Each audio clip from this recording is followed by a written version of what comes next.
You know how I've always wanted to start a podcast? How's that? Have you seen the movie Fight Club? Yeah, I've seen that one. You know the part where he's like, I want you to hit me as hard as you can. And fights. Gamepad.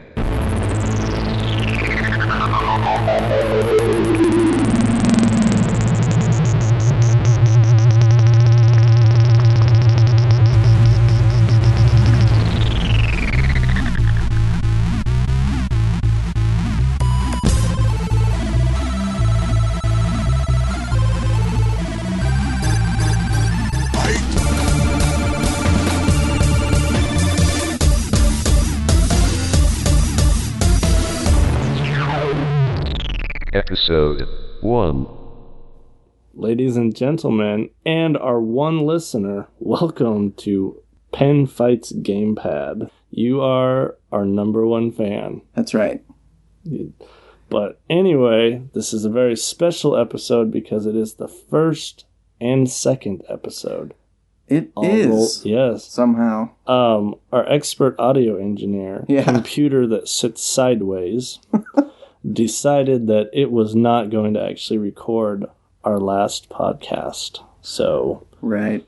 We have a lost episode. Yeah, never to be found. No, apparently it's in 1 million little bits on a computer. Yeah, but even some of those are missing. But, you know, it was about 50 minutes in 10-second chunks, over 200 or some hundreds of little files. Since it's in 1 million little pieces, do you think we could get an Oprah Book of the Month club? It's worth a try.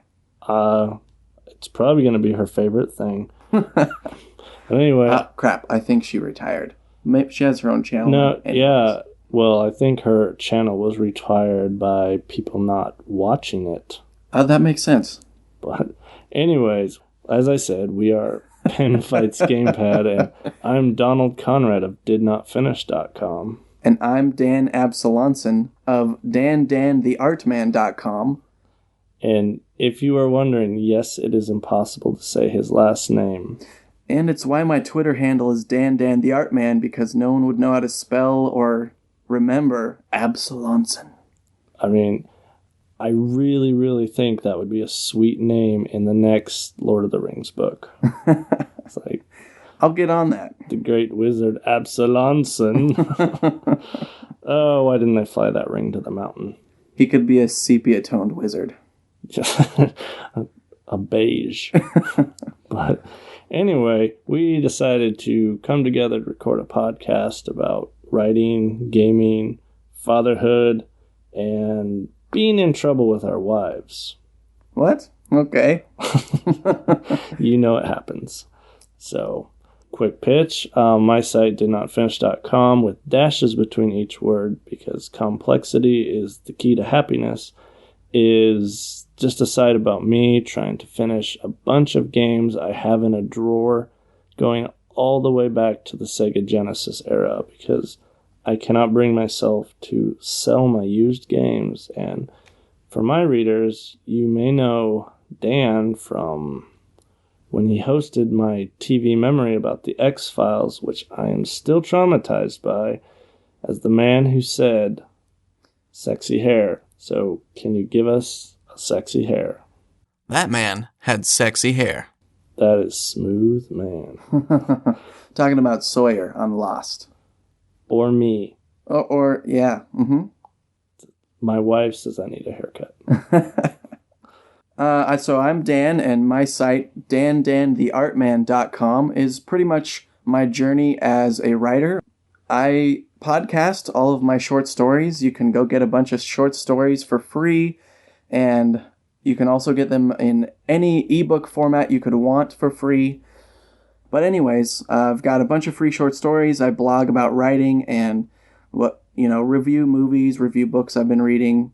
But mostly it's a place for me to talk about the process of writing and, news about what I'm working on. I'm almost done with a third draft of a novel.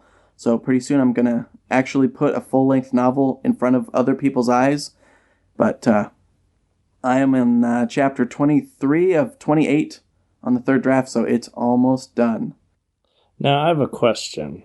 Yes. I have those old Flintstone tablets, Okay. and I can't get your books on them. Why? Well, that format went out of date like last year, I think. That's so 2011, man. It is running Windows Vista, so that explains it. Uh-huh. Okay. For our listeners, I would like to point out, if you listen to one of Dan's stories while you're trying to do something productive, say writing my website, don't listen to it while you're writing because you will get nothing done. I sat there listening to your stories thinking I probably should be writing because 2 a.m. is not good. But Oh, thank you. no, really good stuff there. So I advise you head over to dandantheartman.com. There's a really great write-up about the X-Files. Highly recommend it. Yeah. That one was good. Just, Who wrote that, by the way? yes, deep-seated issues. Deep-seated issues. But, yeah, like I said, we are a podcast just about who we are. Probably should recap how we met. It's nothing dramatic, like at the peak of Everest, That would have been cool. fighting Yetis Nope. with staple guns. Yeah, not us. This is real life for What's the life of a dad like? fathers out there. This is how you meet new people. Children's birthday parties. That's right. We actually had met before the birthday party. We were helping a friend move. But when you're in a house moving situation, you're Right. really not chatty. You're Yeah. just thinking, it's hot. I want to go home. This is heavy. This is heavy. Why is the guy that we're helping moving watching us carry the heavy thing?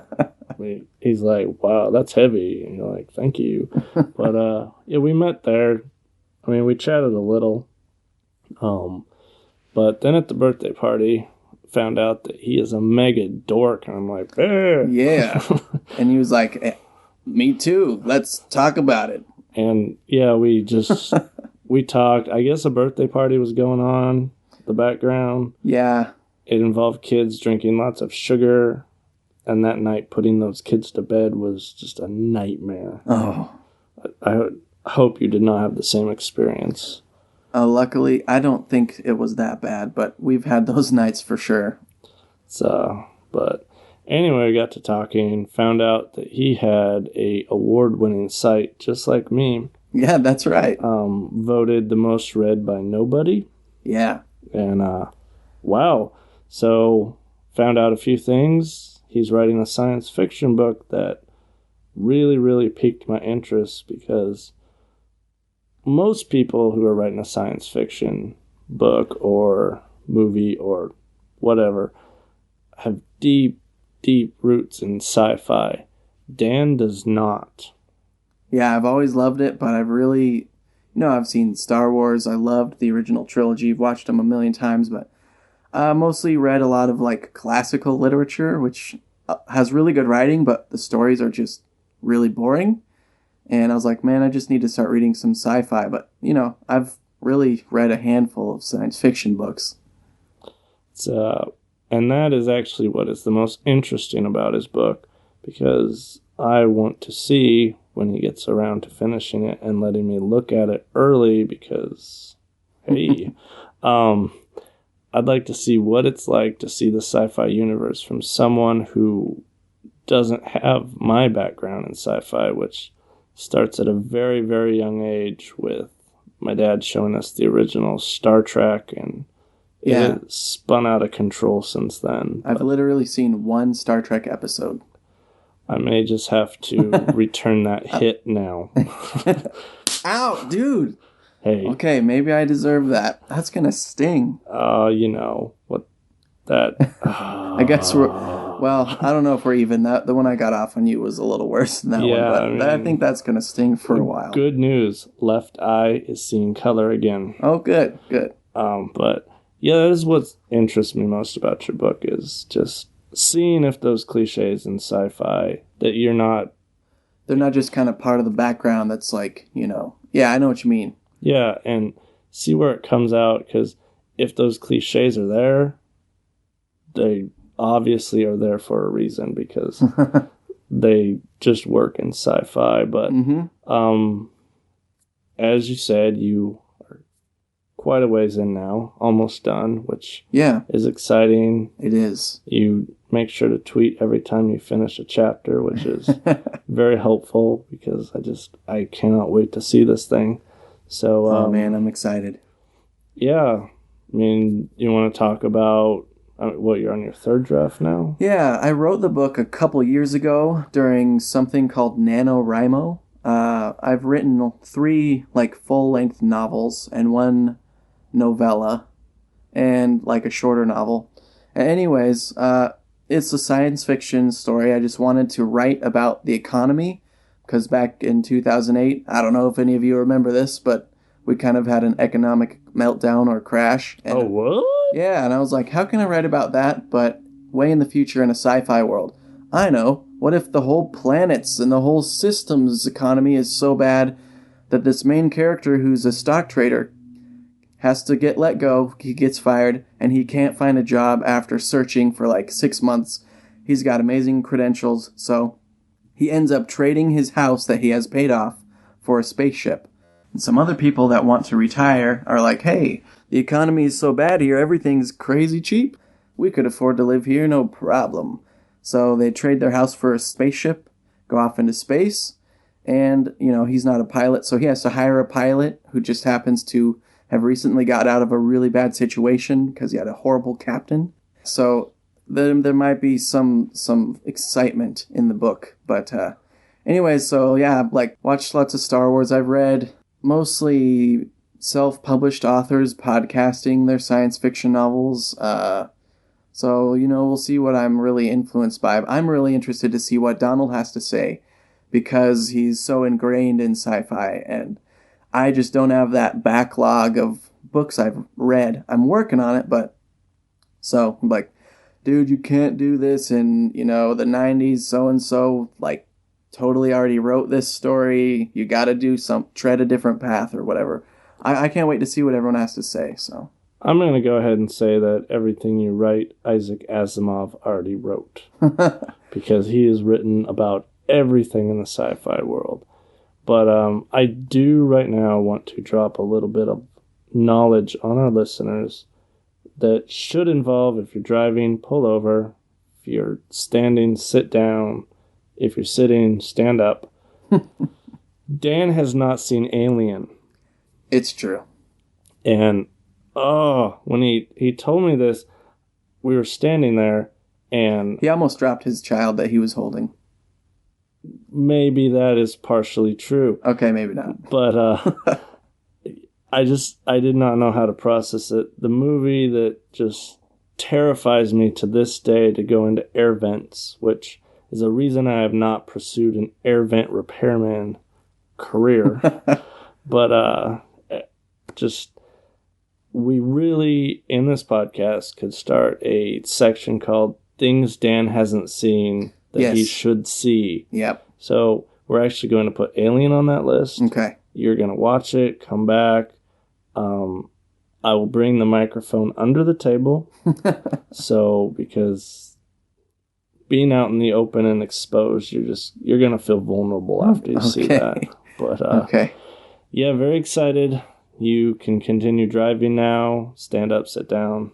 But anyway, since we just met, it's obvious that we're going to be trading our works of art. And I actually gave you something I've been working on for quite some time.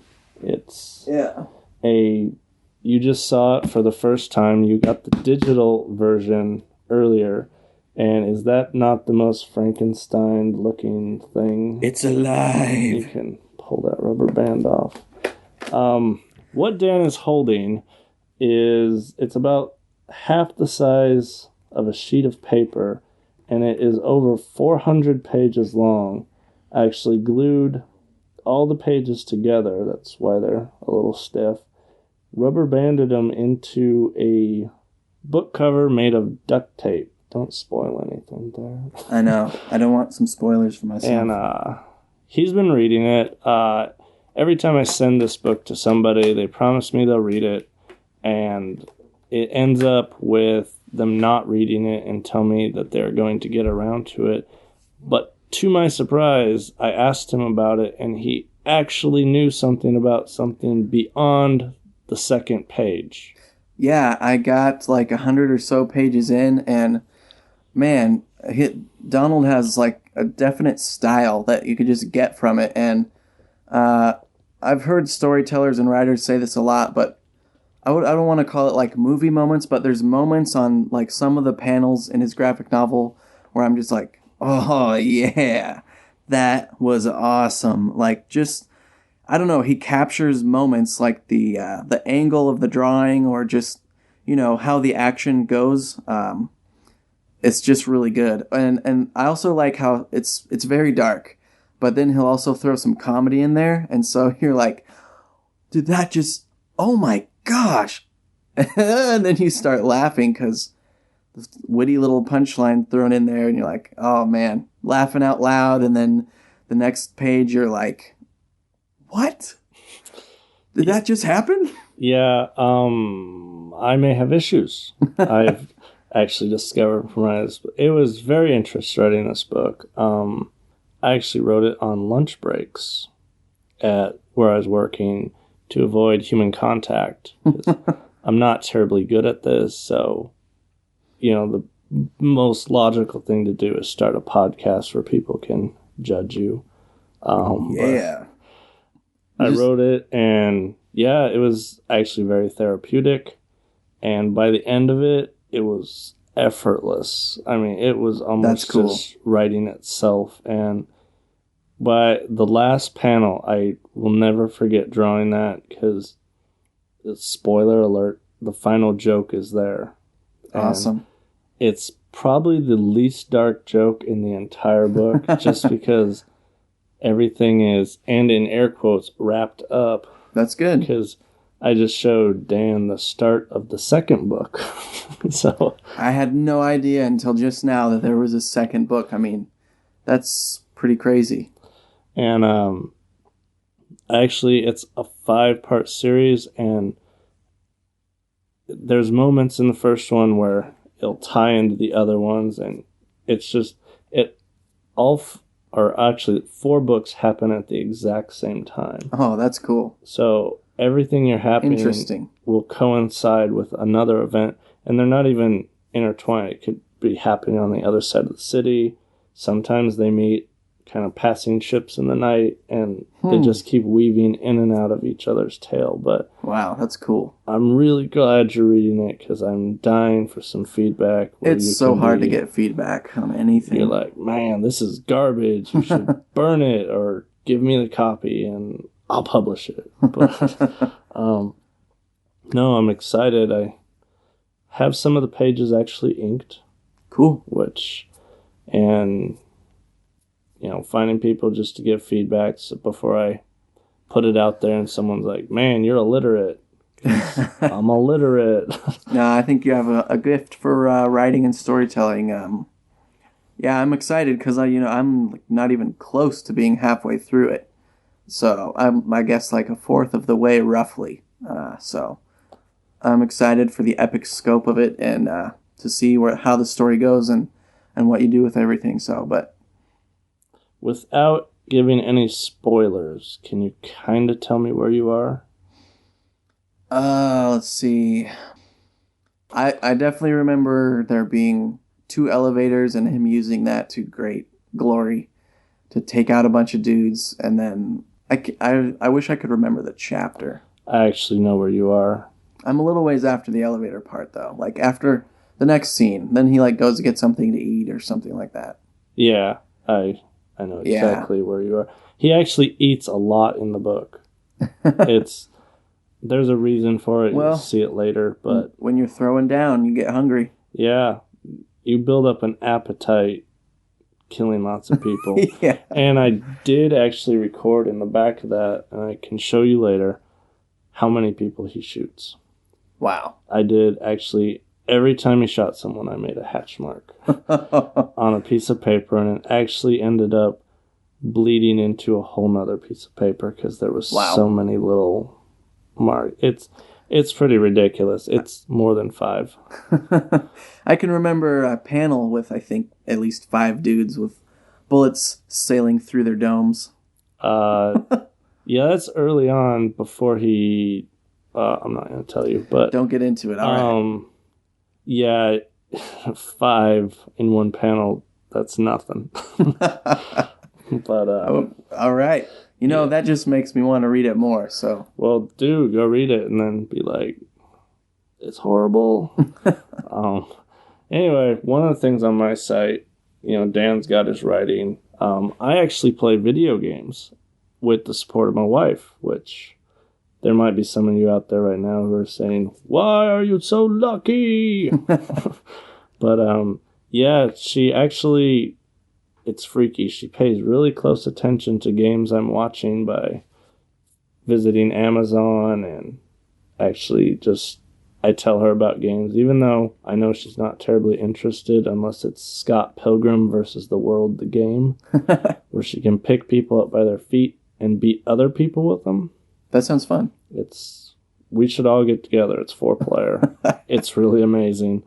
But yeah, games I want will just appear on the coffee table. That's and I'm cool. like, hey, that's good. And then I know not to ask about the next 5 bags that come through the house. So it kind of works. Give and take. Yeah, I see. But yeah, like I said, I have a huge catalog of back games because I start them and then life happens and you don't finish them. And I sat down and I thought maybe I should finish some of these and chronicle it.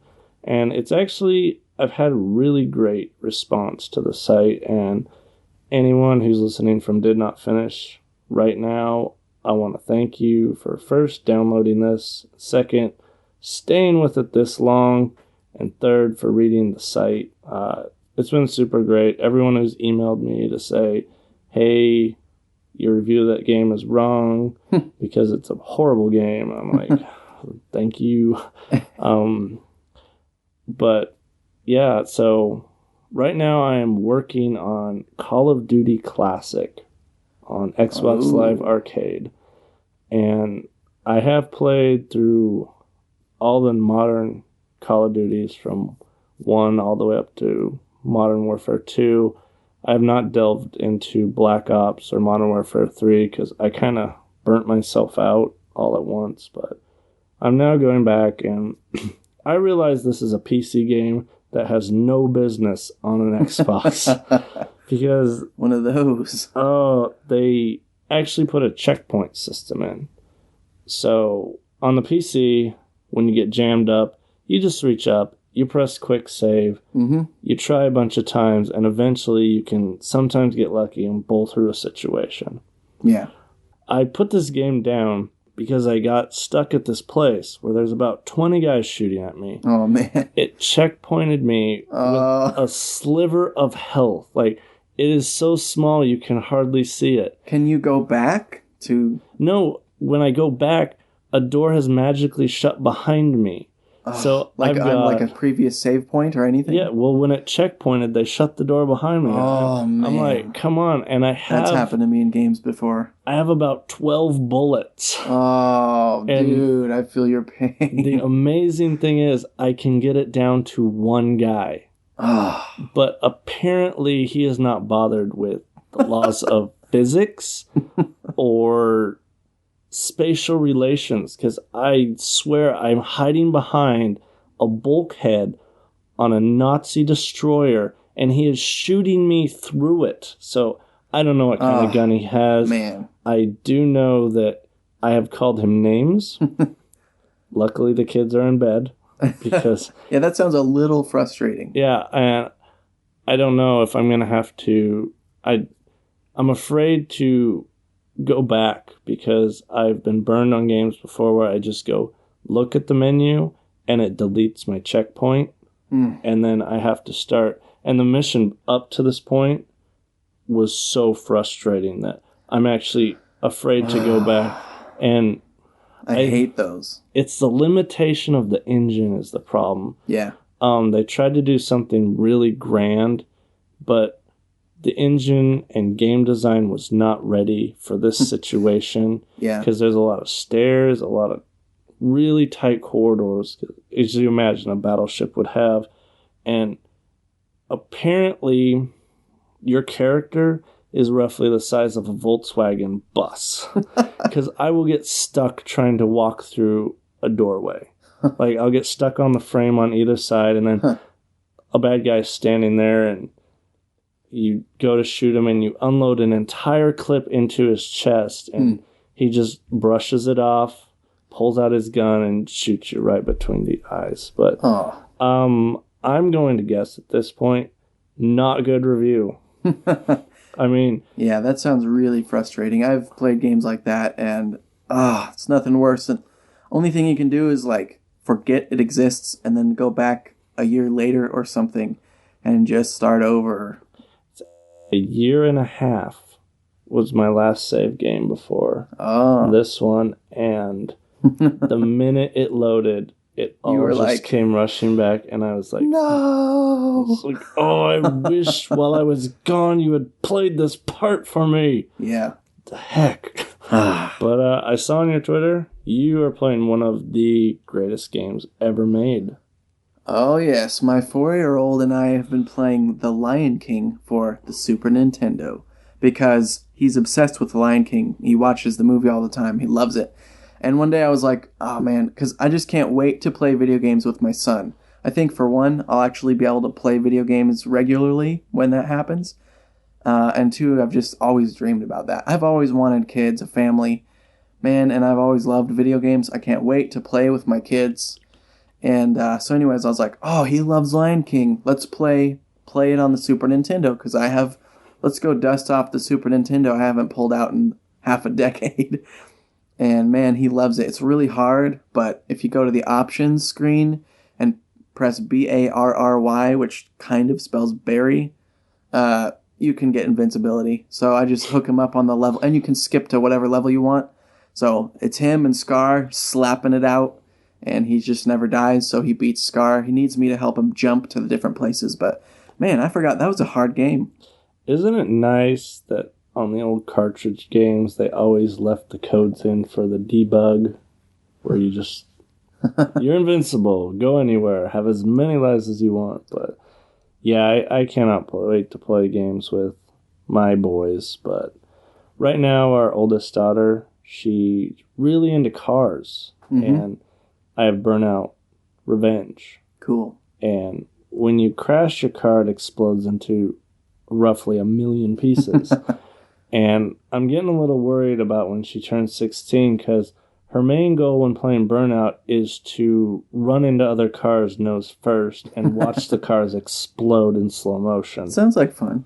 I mean, I don't know how legit that is, but yeah, kids in video games are an interesting thing to watch. Because they don't... When I sit down and play, I'm like, I'm sitting down to play to beat it. They sit down to swing the Wii remote wildly and attempt to throw it through my TV. Yeah, the first game I successfully played with my son was the Wii Bowling, and somehow he would just kind of like twist around in the air and swing it, and he did really well. I thought he was getting lucky at first, but he kept bowling and doing pretty good.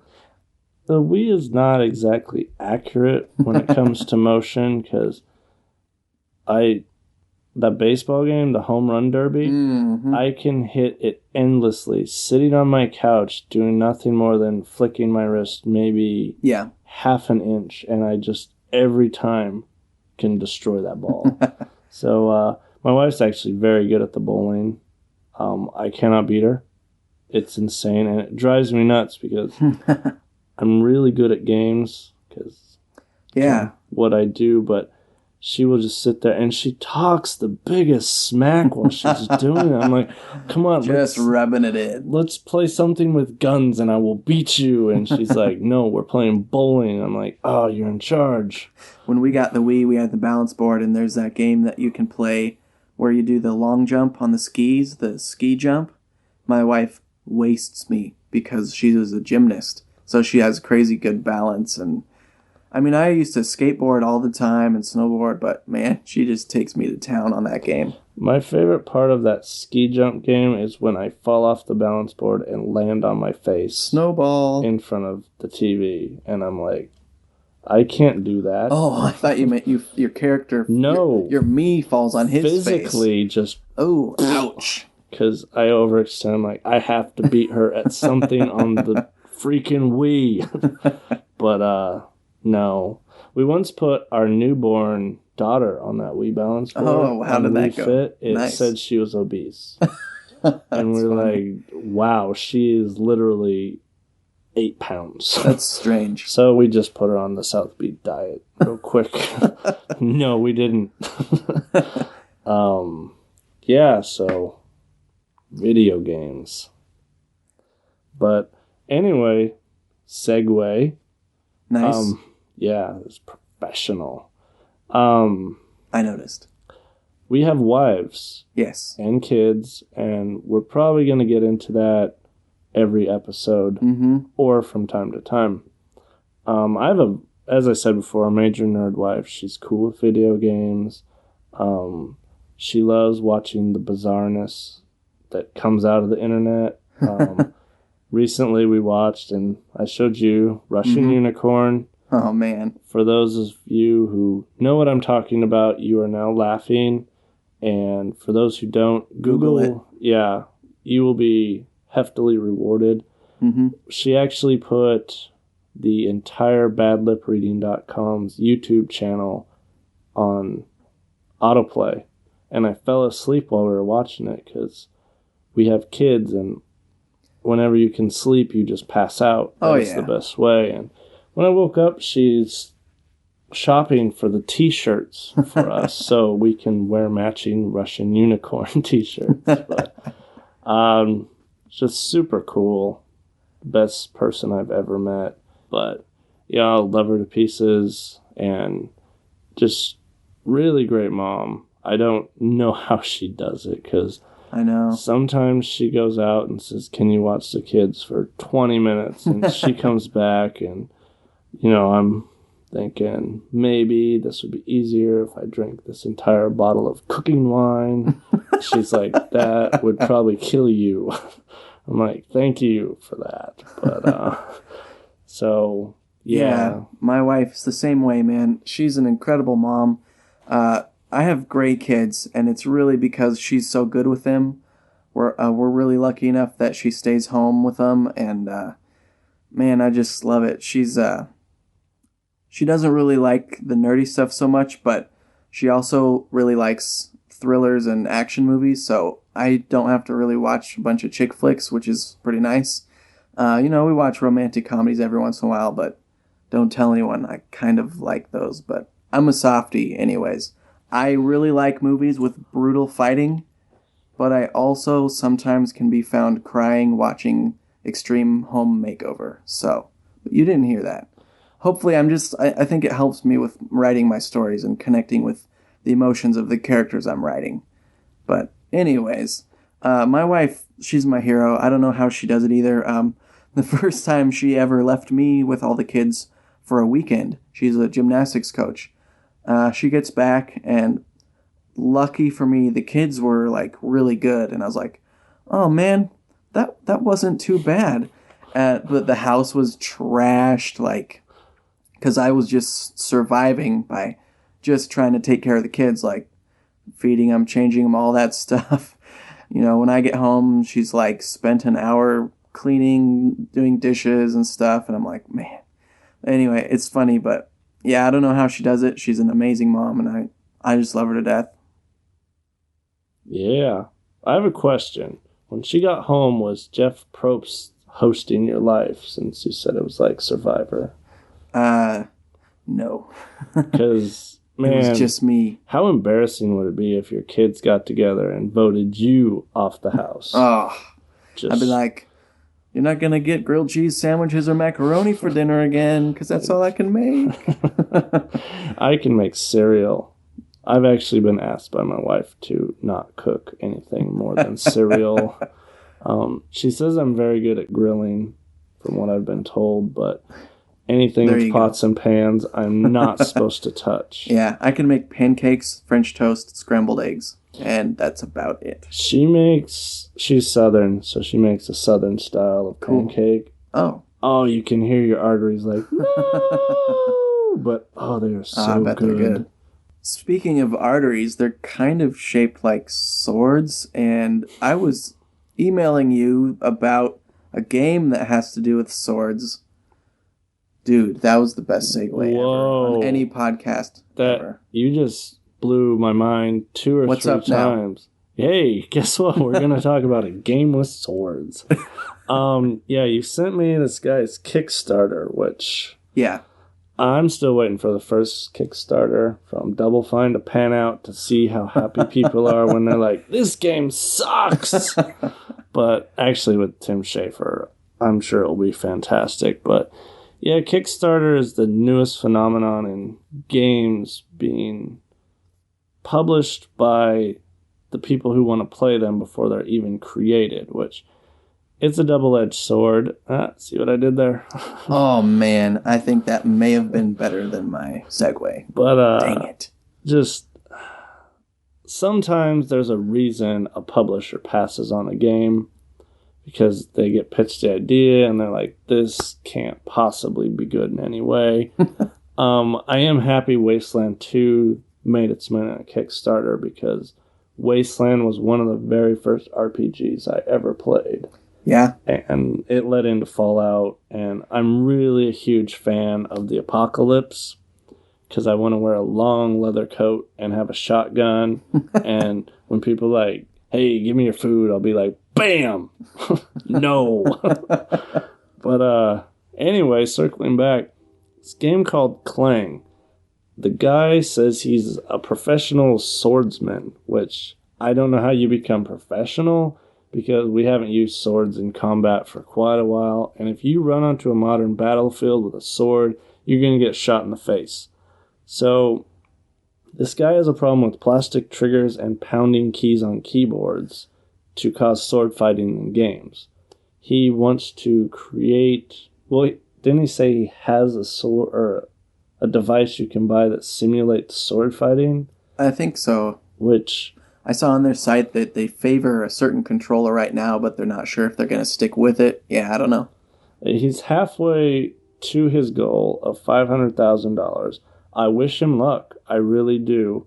I'm not putting any money in it, but I wish him luck because I believe the game he's very frustrated with is Skyrim, which I love Skyrim to pieces. If you read my review, the one falling down was the combat. It is garbage. But as bad as that combat is, the rest of the game just makes up for it with brilliant storytelling, great pacing. You know, when you're standing on top of a mountain looking down into a fog-covered valley with a dragon bearing down on you, you're like, this is what gaming's about. But from what I've read, he wants to make a sweeping epic where it's one-on-one sword combat mixed with him writing short stories on the side. Yeah, I thought that was kind of interesting because, at the beginning of it, I was like, well, this is funny. Like, this is well made. I'm going to keep watching this. And he's a writer. He's written lots of fiction. But then he was going on about how they weren't really going to have much character development or story because they just wanted to get the sword play down really good. So, yeah, it's like a fighting game. But then he said, we write stuff like that for a living, so maybe we'll put that in later. I don't know. I'm interested to see where it goes, but... So my question was, when I read that, was, is he going to write a book, and you'll be reading along, and then it's like, now go to your PC and load Sword Fight 45. If you win the sword fight, choose your own adventure continue style. reading. And you're like, what? I think he just meant, like, they're really going to focus on trying to get the sword play to be what they want it to be, and then maybe that they could, I don't know, put story in later, but yeah, I don't know.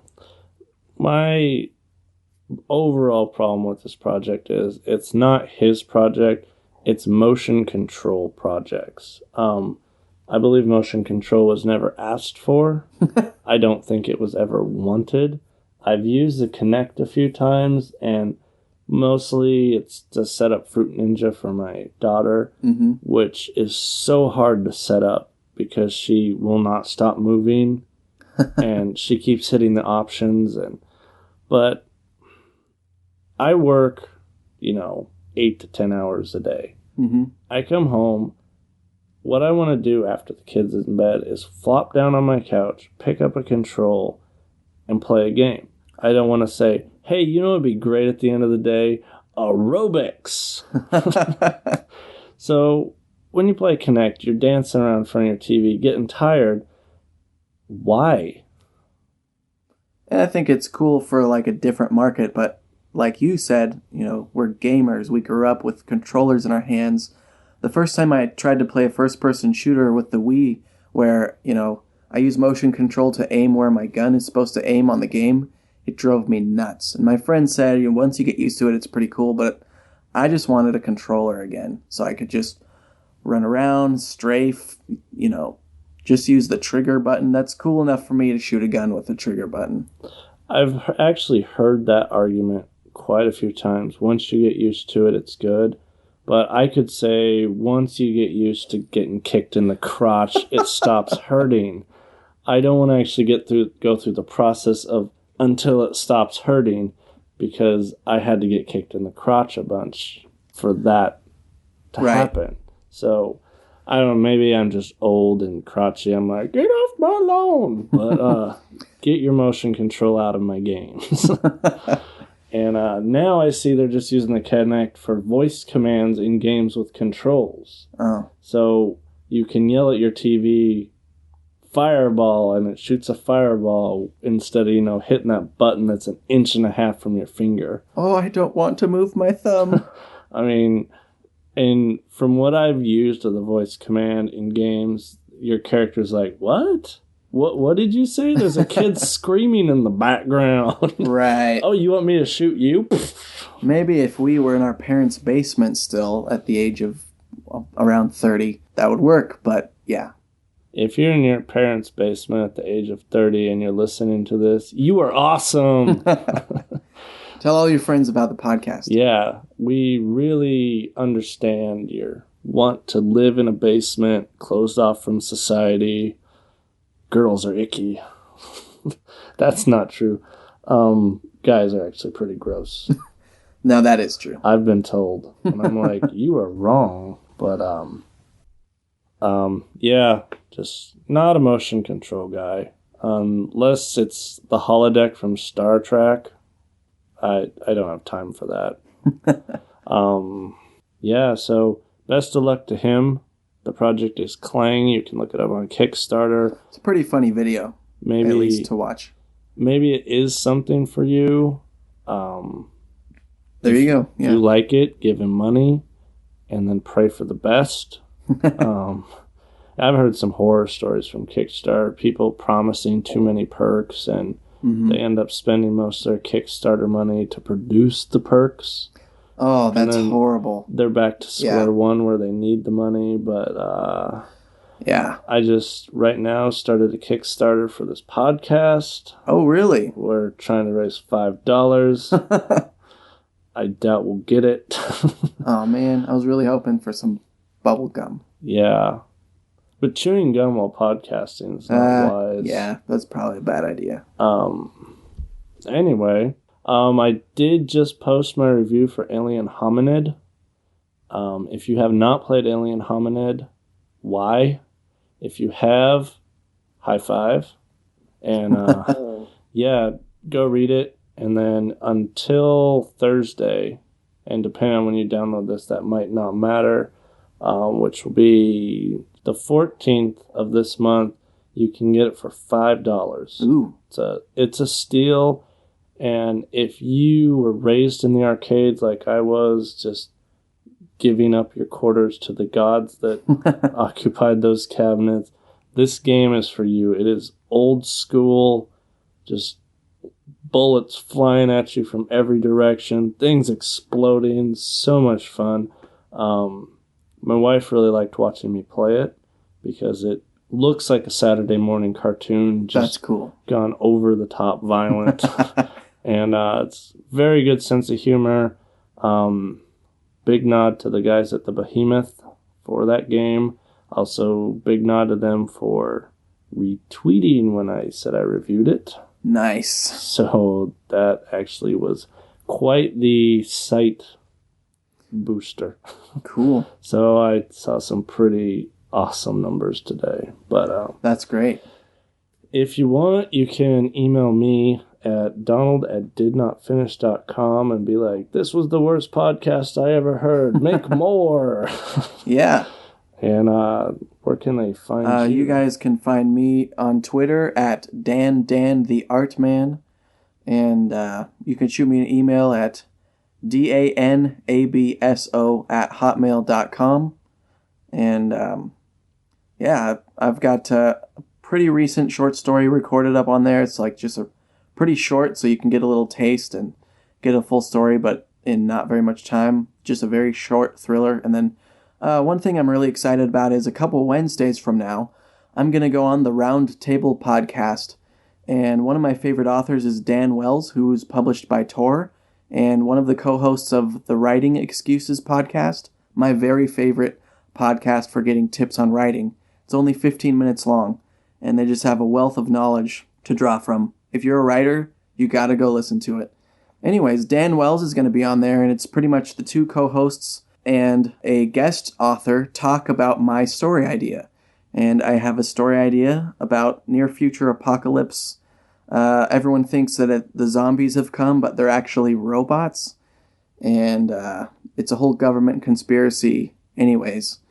So I'm really excited about that. You can check out more about that at roundtablepodcast.com. And I'm at dantheartman.com because Absalonson is a cool name, but it's too long and too hard to spell. The Wizard Absalonson. The Wizard. You can find me at ConmanEd on Twitter, ConManEd. It's a long story. It's my name. Yeah, where did that come from? Well, my last name's Conrad. Right. So there's this Con, and I'm a man, and my middle name is Edward. True. So, oh, cool. ConmanEd. Most people think I'm a con man. That's great. And you don't have a bunch of numbers at the end of your Twitter handle. So yeah, that I always was glad that didn't happen to me. Oh, hi, Bob 4728176. Oh, you. Sorry, I got you confused with Bob 4265993. You have so many numbers in your name. All I have is 3 letters for the rest of this tweet. Your computer bothers me. Steam is sitting right there. Yeah. And I just want to click it because whenever I see Steam, I'm like, ooh, Torchlight. Yeah. We got a lot of stuff to talk about, like distractions when you should be writing, and, oh man, trying to write when you don't have any time because you have an awesome family and beautiful kids you want to play with, but when you finally do have some time to write, you're exhausted, so you write by talking into your phone and transcribing it later because you have a long commute. You know, stuff like that. I actually have the habit of writing at about 2 a.m. and then dragging myself to bed. But one of the great parts about my site is I'm like, oh man, I have to play video games to write. Dang it. I'm like, oh, who planned this out? Cruel fate. You guys should check out his site too.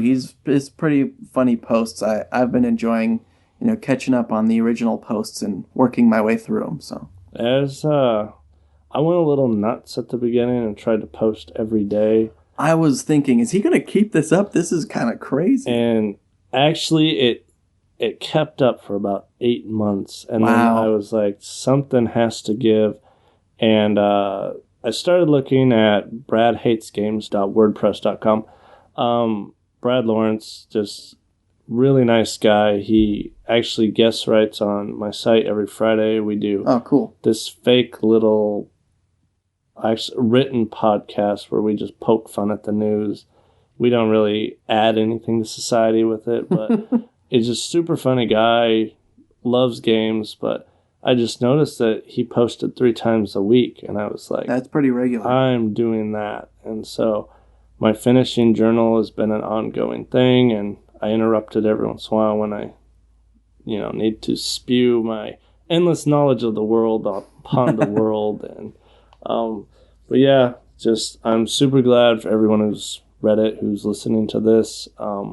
Thank you. We hope you come back. Go visit Dan's site because it is a good site.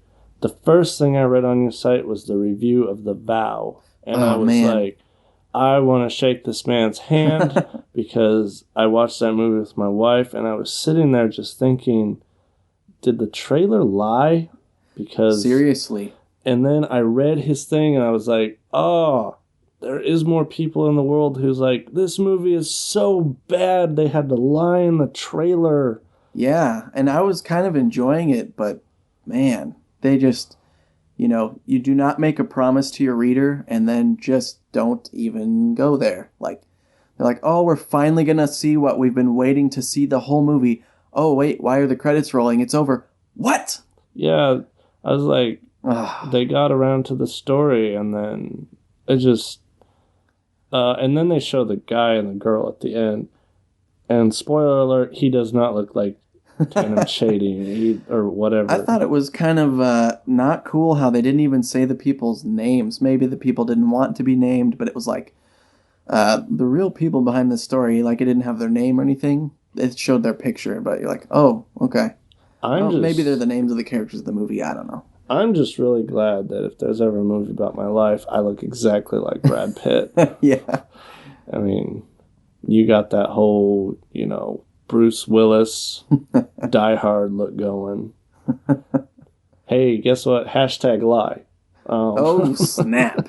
Burned ourselves. But anyway, thank you for downloading this podcast. Yes. Maybe if there's enough downloads and we keep doing it, we'll actually figure out how to make it subscribable on, those. I can take care of that. Fancy. I'll get it in iTunes.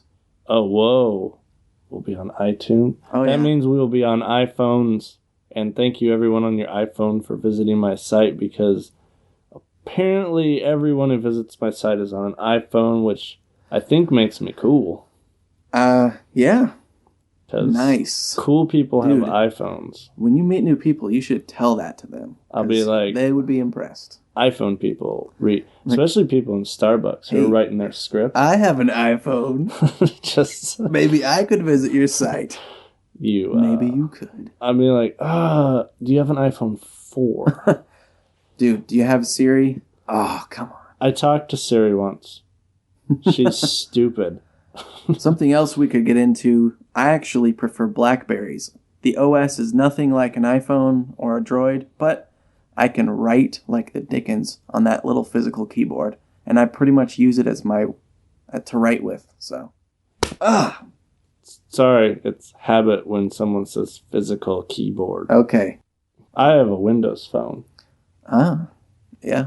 Yeah, nice. That's exactly the reaction I get. People are like, "Oh, what?" And I'm like, they promised the future, and remember when I got this. Said that thing about getting kicked in the crotch enough until it stops hurting? Yes.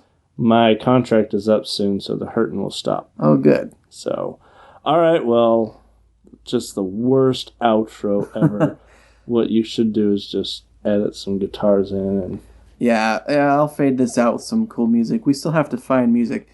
We are professionals, people. For now, you can find this podcast at my site, dandantheartman.com, and at Donald's site, did-not-finish.com. But eventually, I'll get a feed going so I can put it up to iTunes, and maybe we'll have a dedicated site for it. But until then, check it out at those sites. I'm Dan. I'm Donald. And this is Pen versus Fights. Game Pad. Thumb War. What? Pen fights gamepad. Pen fights gamepad. And there's a cool drawing that goes with this. Yes. So, all right. Be good humans. Thanks, guys. Music used by Kevin MacLeod over at Incompetech.com. This podcast is licensed under Creative Commons Attribution, Non-Commercial, No Derivative Works, 3.0 International License.